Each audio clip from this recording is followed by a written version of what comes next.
క్రీస్తునందు ప్రియమైన దేవుని బిడ్డలారా, ఈనాటి పరిశుద్ధ దినపు దేవుని సందేశం. వారు జనసమూహమునొద్దకు వచ్చినప్పుడు ఒకడు ఆయన యొద్దకు వచ్చి ఆయన ఎదుట మోకాళ్ళుని, ప్రభువా, నా కుమారుని కరుణింపుము, వాడు చాంద్ర రోగి అయి మిక్కిలి బాధపడుచున్నాడు. ఎలాగనగా అగ్నిలోను నీళ్లలోనూ తరచుగా పడుచున్నాడు. నీ శిష్యుల యొద్దకు వారిని తీసుకొని వచ్చి తిని గాని వారు వారిని స్వస్థపరచలేకపోయిరని చెప్పెను.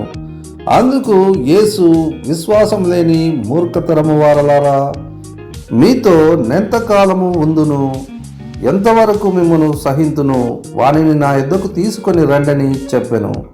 అంతటా యేసు ఆ దయ్యమును గద్దింపగా అది వానిని వదిలిపోయెను. ఆ గడియ నుండి ఆ చిన్నవాడు స్వస్థత నొందెను. మత్తయి సువార్త 17వ అధ్యాయము 14 నుండి 18 వచనములు. చిన్న ప్రార్థన చేసుకుందాం.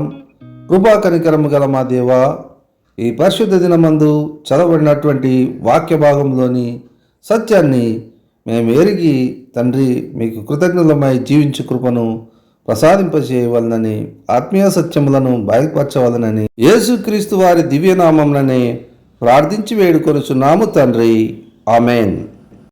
ప్రియమైన దేవుని బిడ్డలారా, ఈ వాక్యమునందు మరి ప్రభు శిష్యులు ఆ యొక్క చాంద్రరోగిని బాగు చేయని కారణాన్ని బట్టి ప్రభు వారిని గద్దిస్తూ ఉన్నారు.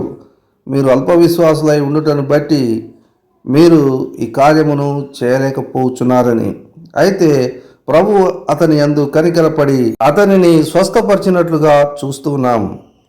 వారు మరి అల్ప విశ్వాసము చేతనే ఆ కార్యము చేయలేకపోయిరని, మరి లేశమైనను విశ్వాసము నిలుపుకొని ఉండలేదని వారిని హెచ్చరించినట్లుగా చూస్తూ ఉన్నాం.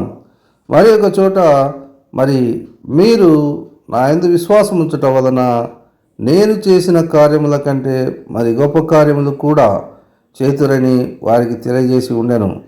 దీనిని బట్టి మనం తెలుసుకోవాల్సిన సత్యమేమనగా, ప్రభునామమందు సంపూర్ణ విశ్వాసము కలిగి ఈ కొండ ఎత్తబడి సముద్రములో పడవేయబడవలనైనా అది సాధ్యమగునని ఈ వాక్యము మనకు తెలియజేయుచున్నది.